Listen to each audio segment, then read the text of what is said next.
Patellar instability.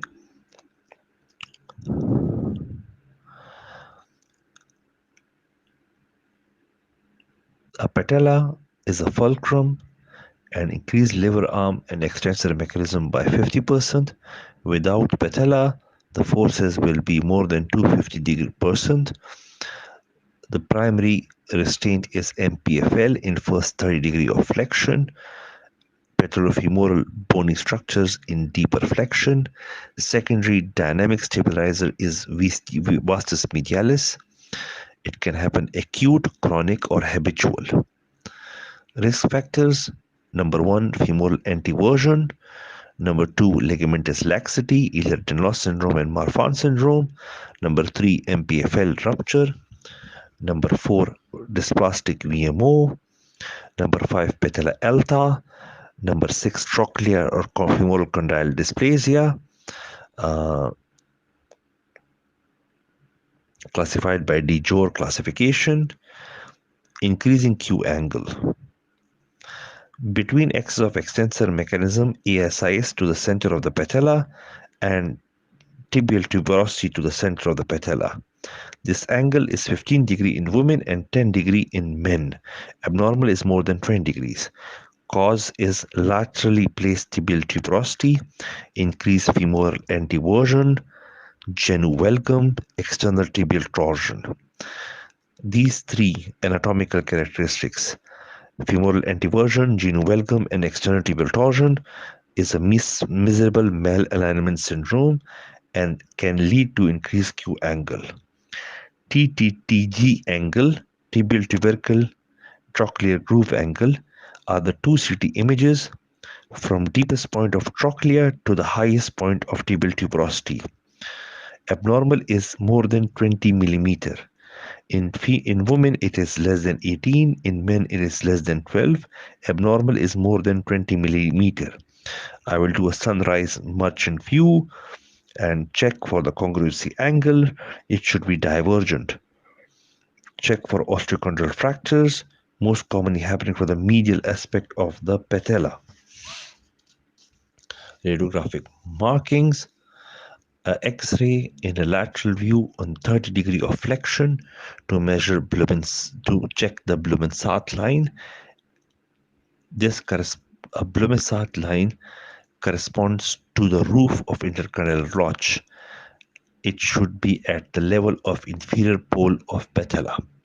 In Salsalvati index, patellar tendon to patella, A 0.82 to 1.2.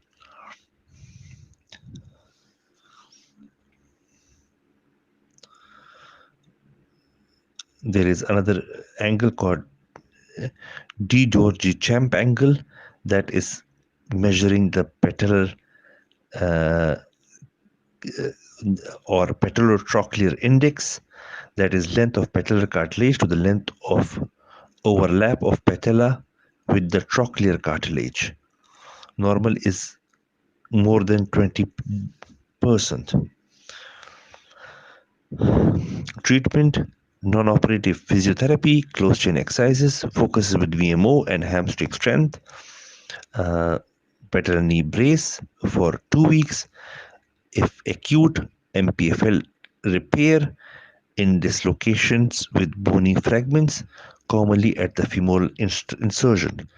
Medial patellofemoral reconstruction, already seen with the use of gracilis and semitenosis.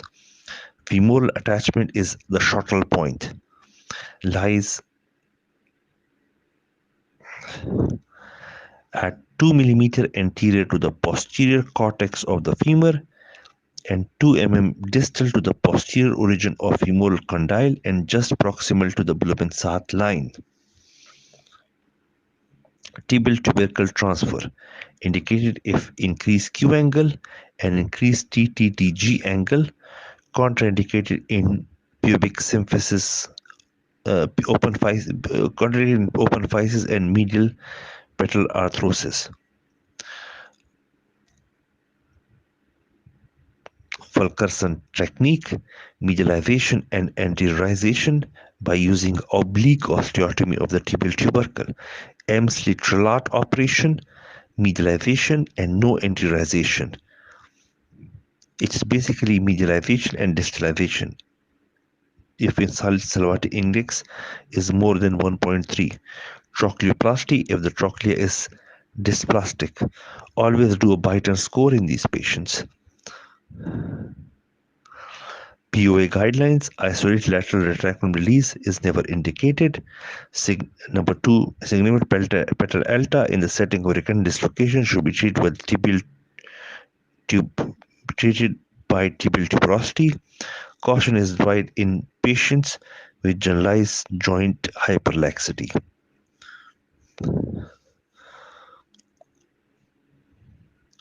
Other old procedures: Hauser procedure, medial transfer tibial tubercle, cause patellofemoral arthritis, not done now.